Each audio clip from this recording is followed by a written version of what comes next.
Hey, this is Mark Williams of Swine Life BBQ. Today we're cooking a recipe I've been dying to try, and that's beef shank, otherwise known as osobuco. Today we're gonna be cooking on an Outlaw Patio, running about 300 degrees with that royal oak charcoal. I can't wait to see how this turns out. Let's get started. All right, so we got these beef shanks out of the package, and you can tell they got a good marbling, got a lot of bone marrow right there. All this is just a thick cut portion of that shank end. Now we're gonna treat this just like we would a pot roast, get some good color, good bark on it, and then we're gonna braise it, get it tender in some good liquid. The first thing we need to do is get it tied with some butcher's twine. And the only reason I'm doing this is I want these to hold together and look good for presentation at the end of the cook. We don't want them to fall completely apart because this is gonna be served just like you see here. Now, as far as seasoning goes, we're gonna keep it pretty simple. Got a little Worcestershire sauce, we're just gonna rub it in. It's gonna add just something for the rub to kind of adhere to and help with a little bit of color. Once we get it rubbed in, we'll come back with our prime beef. We're gonna go pretty heavy. We got the Outlaw Patio behind us fired up running about 300. Let's get these shanks on. I just added a split of hickory. We're gonna go ahead and get these babies on. We're gonna go right on the rack. We're gonna try to get color just like we would brisket, a good bark. I'd probably say it'd take about 2 hours, then we'll be ready to get them in the wrap. So these beef shanks have been on for about 1.5 hours. Man, they got a great color. You can see that marrow starting to bubble and sizzle. We're gonna let them go just a few more minutes, and then I'm gonna go ahead and get our sauce and everything mixed up. That way we can get them wrapped, get them breaking down, and get them good and tender. So while these beef shanks are getting the last little bit of color, we're gonna go ahead and get our sauce, kind of our gravy mixed up that's gonna go in the wrap with them. So I'm gonna start out with 1 stick Kerrygold butter. This is salted. And all we wanna do is just get it melted. Liquid form, not trying to brown it at this time just yet.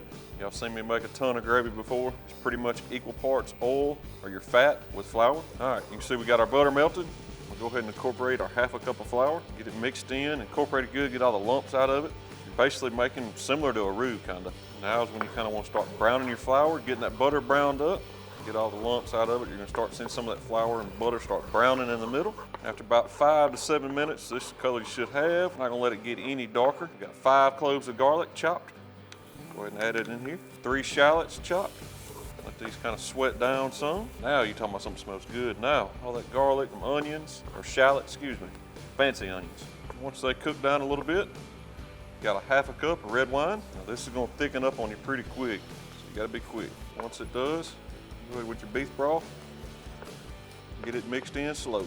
We're not gonna add all the beef broth right now. We just really wanna get this incorporated and get it to where it's a smooth consistency. We'll add the rest of the beef broth once we get it in the pan. A couple of dashes of Worcestershire sauce. Need just a little bit more beef flavor. Now that it's starting to thicken up, I'm gonna go ahead and add my mushrooms, 16 ounces. Not too worried about trying to cook these down. They're gonna cook down as we're reducing them beef shanks and getting them good and tender. So after about 1 hour and 45 minutes, these babies are time to get up, get them wrapped. But be gentle with them. Don't wanna lose any of that bone marrow.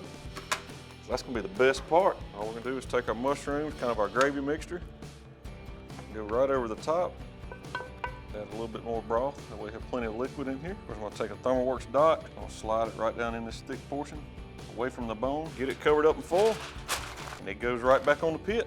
So we're gonna let these shanks cook till it gets to about 205. I want them really tender, but I want them to hold up, that way they hold their form. We're gonna put them over a bed of mashed potatoes, gravy.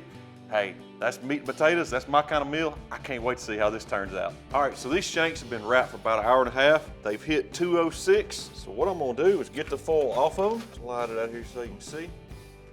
I'm gonna gently pick them up, set them on top of that gravy if I can, just to get them out of the gravy just a little bit. Let them bark up for about 10 minutes, and we're gonna get them off this pit, get them on a plate with some mashed potatoes, and it's time to dive in. All right, so we let these beef shanks get a little bit more color on them. Just gonna get them off. It's time to assemble this plate. I'm gonna let these cool just for a few minutes, but just as a quick recap, we started with 2 beef shanks. Got them seasoned up with our prime beef and got them on the Outlaw. Cooked them just like we would a brisket, got good color.